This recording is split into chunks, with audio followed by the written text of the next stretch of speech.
म सबै हाम्रो दाजुभाइ दिदीबहिनी नाति नातिना सबैलाई मलाई सहयोग गरिदिनु हुनुहुन्छ भनेर म बाँच्ने आशामा सहयोग उठाउँदै हिँड्दै गइरहेको छु सबै साथी। नमस्कार, म क्यान्सर पीडित गान्टाघर्ती।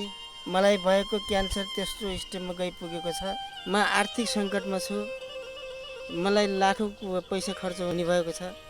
हजुरहरूले देश विदेशबाट सहयोग गरिरहनु भएको छ। मलाई सहयोग गर्नेलाई सबैलाई धन्यवाद। मलाई सहयोग गरिदिनु होला। हजुरहरूले उठाएको सहयोगले म केही समयसम्म बाँच्ने आशा गरिरहेको छु। उपचार पाएपछि बाँच्ला भन्ने आशा छ। नमस्कार, म रूपलाल गिरी। आज मसँग क्यान्सर पीडित बाजे नाताली, उहाँ चाहिँ बाजे हुनुहुन्छ, क्यान्सर पीडित पनि हुनुहुन्छ। सल्यान जिल्लाको छत्रेश्वरी गाउँपालिका वार्ड नम्बर 3 साननचौर निवासी गान्टाघर्ती, जसलाई चन्द्रघर्ती भनेर पनि उहाँलाई चाहिँ चिनिन्छ र उहाँ चाहिँ क्यान्सर पीडित हुनुहुन्छ। अहिले पछिल्लो अवस्थामा नेपालगञ्जको क्यान्सर अस्पतालमा चाहिँ उपचाररत हुनुहुन्छ र केही दिनको लागि घरमा आउनु भएको छ र उहाँसँगको छोटो कुराकानी म तपाईँहरू माझ राख्छु। बाजे नमस्कार। नमस्कार। स्वागत छ तपाईँलाई। भिडियो बनाउँदैछु आज ताकि अनेक मनकारी मनहरूमा तपाईँको भिडियो पुगोस् र मनकारी दाता सहयोगी मनहरूले थोरै भए पनि सहयोग रकम जुटाउन सहयोग गर्नुहुनेछ भनेर। तपाईँको नाम भन्नुहोस् त। मेरो नाम गान्टाघर्ती चन्द्र भनेर चिनिने। गान्टाघर्ती चन्द्र भनेर तपाईँलाई चिन्नुहुन्छ होइन? तपाईँको क्यान्सर छ भनेर अहिले सामाजिक सञ्जालहरू भिडियोहरूमा पनि देख्छौँ हामीले। धेरैले भिडियो पनि राख्नु भएको छ र म यहाँको स्वयं स्थानीय र तपाईँको नाताले नाति पर्ने भएको कारणले गर्दाखेरि पनि यो विषयमा चाहिँ धेरै बोल्नु परेन। तपाईँको क्यान्सर भएको भाग चाहिँ देखाइदिनुहोस् त एकपटक। हजुर। तपाईँको क्यान्सर भएको भाग। बाजेको क्यान्सर चाहिँ छातीमा क्यान्सर छ होइन? ब्रेस्ट क्यान्सर पनि भनिन्छ यसलाई। यो चाहिँ कहिलेदेखि भयो? उपचार कहिलेबाट गराइराख्नु भएको छ?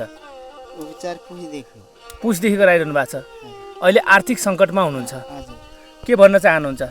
म सबै हाम्रो दाजुभाइ दिदीबहिनी नाति नातिना सबैलाई मलाई सहयोग गरिदिनु हुनुहुन्छ भनेर म बाँच्ने आशामा सहयोग उठाउँदै हिँड्दै गइरहेको छु सबै साथीहरूसित।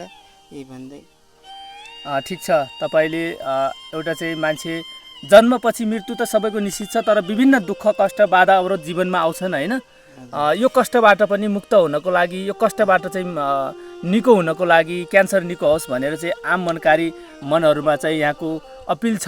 बाजे गान्टाघर्तीले चाहिँ यहाँको छातीमा क्यान्सर छ, तपाईँले देख्न सक्नुहुन्छ। अवस्था चाहिँ उहाँको अवस्था यस्तो छ होइन? यो अवस्था छ र यस्तो जटिल अवस्थामा जटिल रोगसँग चाहिँ उहाँ लडिरहनु भएको छ। उहाँलाई जतिले पनि यो भिडियो हेर्दै हुनुहुन्छ, यदि मनकारी मनहरू तपाईँहरूले आफूले थोरै एक दिनको नास्ता कम गरेर, एक दिनको नास्ता नखाएर भए पनि उहाँलाई थोरै भए पनि सहयोग गर्नुभयो भने उहाँको उपचारमा सहयोग हुनेछ। थोरै रकमले पनि ठुलो राहतको महसुस उहाँले गर्नुहुनेछ। यही भन्न चाहन्छु म पनि। तपाईँ जहाँबाट भिडियो हेर्दै हुनुहुन्छ उहाँको भिडियोसँगै म उहाँको क्युआर, उहाँको चाहिँ खातामा चाहिँ तपाईँले पैसा राखिदिनुहुनेछ, सहयोग गर्नुहुनेछ भन्ने अपेक्षा लिन्छु। हुन्छ बाजे, तपाईँको स्वास्थ्य बिरामीको हुँदैन र निको हुन्छ। उपचार पाएपछि हामी सबैलाई सन्चो हुन्छ। बिरामी लागेपछि नातिनु होला है। चिन्ता नमान्नु होला। ठिक छ। तपाईँ सम्पूर्ण मनकारी मनहरू, मनकारी दाताहरू, सहयोगी मनहरू, क्यान्सर पीडित बाजे गान्टाघर्तीको लागि सके जति यहाँले सहयोग गर्नुहुनेछ, मानवताको धर्म निभाइदिनु हुनेछ भन्ने आशा मैले मनभरि लिएको छु। तपाईँ हाम्रो सानो सहयोगले पनि बिरामीलाई ठुलो मद्दत हुन्छ, ठुलो राहत हुन्छ भन्ने कुरा हामीले बुझ्नुपर्छ। मान्छेलाई मान्छे चाहिन्छ।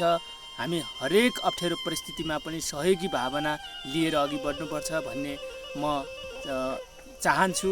र उहाँ चाहिँ एकदमै क्यान्सर पीडित हुनुहुन्छ। हजुरहरूले देखिसक्नुभयो उहाँको समस्या।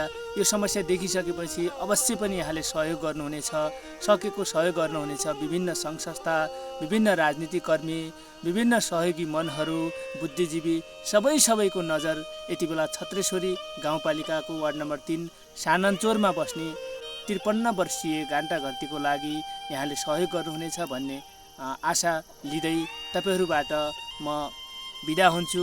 यहाँलाई यो भिडियो सकेसम्म यहाँले सके सहयोग, नसके यो भिडियोलाई सेयर गरेर पनि साथ दिनुहोला। धन्यवाद।